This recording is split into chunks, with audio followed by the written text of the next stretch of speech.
Great coaches, great mentors, great CEOs. If there's one thing they're very good at, they have this certain intuition where they know which player, talent, or future leader to bet on. There's something about them. They get credit for choosing and putting their money on the right people, right? So think about it. If there was a technology for you to be able to tell Arnold before Arnold became Arnold, like at 14 years old. What if we could figure out a way to find out MJ before MJ is MJ? What if there was a way to figure out Alexander before Alexander the Great became Alexander, or Reza Shah Pahlavi? What if there was a way to figure this out? I mean, this guy became, at 21 years old, he's given Iran. This guy conquers the world, 2 million square miles of the world. Can you really tell somebody that's going to be successful? I'm here to tell you there are 7 signs that you're going to be successful in life. And I've seen this from people that I watch who were 18 years old, now they're multimillionaires at 28 years old. I saw this with a kid that was 14 years old, now he's 26 years old, multi-millionaire. I saw this with athletes, young, now they're competitors doing very well for themselves. There are signs. I'll share 7 of them here with you. Let's start off with number 1.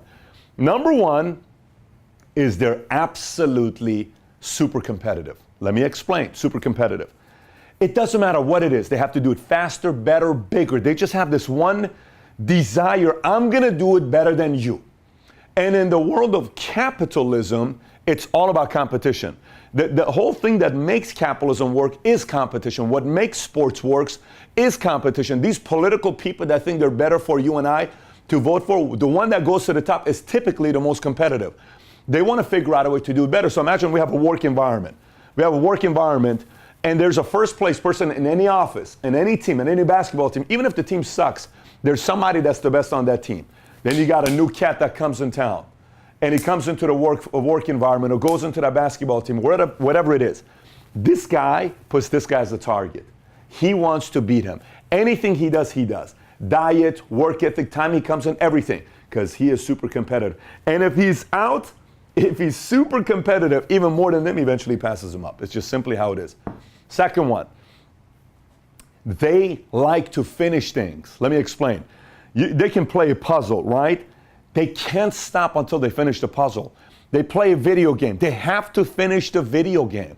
They have to finish it. They can't help themselves. They got to finish the video game.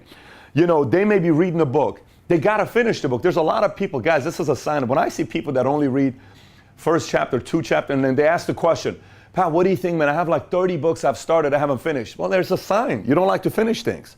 You like things to be given to you easy. The people that finish things, they always finish things. They're going to figure out a way to finish things. Number 3, your circle out-earns you. This is you. This is your circle. They're bigger than you in life, in money, in income, in lifestyle. You're not. You're the green one.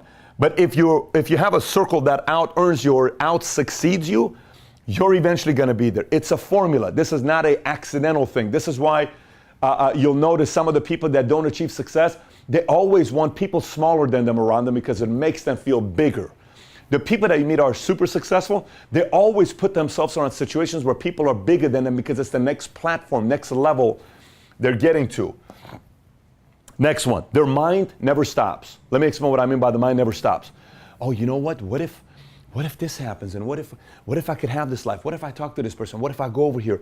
What if we figure this out? They're in bed and they're still thinking, you know what? Let me see. We should do this. And earlier we were talking about this thing 3 hours ago. Yes, I was thinking about it. I think we need to do this, and what if we did this? Because this could happen. Their mind just never stops. Like a beautiful mind, it never stops. Next, credible people see you going places. So how credible people view you? Let me explain. Let's just say I meet John, and John has a principal, a pastor, the football coach, the uncle, and a total different person that he worked for at a company. They all say, this guy's going places. He's going places. He's going places. If those 5 gave their answers based on authentic, real answers, this cat is going places. Why? Because these 5 people, pastor, coach, boss, teacher, principal, whatever, these 5 have spent endless hours with this cat. They know his flaws. They know his habits. They know if he likes to finish things. They know if he spends time with people that are ahead of him. They know how competitive. They know that. So if somebody says that, there's credibility there. So credible people believe in you. Credible people see you going places. Next one, you're a student. They will not stop learning. They can't stop learning. They can't help themselves. They want to know this, they want to get better at this, they want to get better at this, they want to get better at that. There's constant desire to want to be a better student and learn more. That's number 6. And last but not least, they're extremely obsessive. They're extremely obsessive. Like, I have to have this. Let me explain. Hey, Daddy, I want to go. If you were really able to dissect the mind of an obsessive person, it would concern a lot of people, because they would say, does this person really think that way? They do. They really do think that way. They really want what they want, and they really end up getting what they want because they have to have it. They're obsessed about it. And anytime they're obsessed about it, they start figuring out creative ways to get what they want.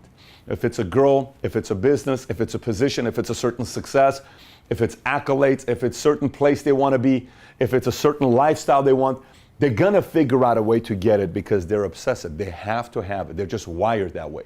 So those are the 7 signs where you and I can tell if someone is going to be successful or not. Z, if you throw me that pillow right there, and if you watch this video here, if you're telling yourself, man, I got 3 out of the 7. Well, go share this with other people. See if they'll validate what you're thinking with 3 out of the 7. And if not anything, you're working, you got 5 people that are working with you, and you're wondering which one for you to lock onto. You ask yourself, out of these 5 people you work with, which one of them has the most? You'll pretty much be able to tell which one of the guys is the person that has the highest likelihood of one day being successful. And by the way, there is no 100% to any of this. It's just odds. No one's ever going to be 100%. There's a lot of smart people that, drafted the player that ended up becoming nothing and they flopped. But you want to be 80%. You want to be 70%. Because if you do this right majority of the time, eventually you're going to put together the most incredible team in your business to grow and go to different places. Now, having said that, we want you to subscribe to this channel. Our goal is 1 million subs. Click on the sub button right here. Click on the alert right next to be one of the first to be alerted every time we have a new video that's coming out. If you got any questions, any thoughts about what I just talked about here in this video, please comment on the bottom. Thanks for watching, everybody. Take care. Bye-bye.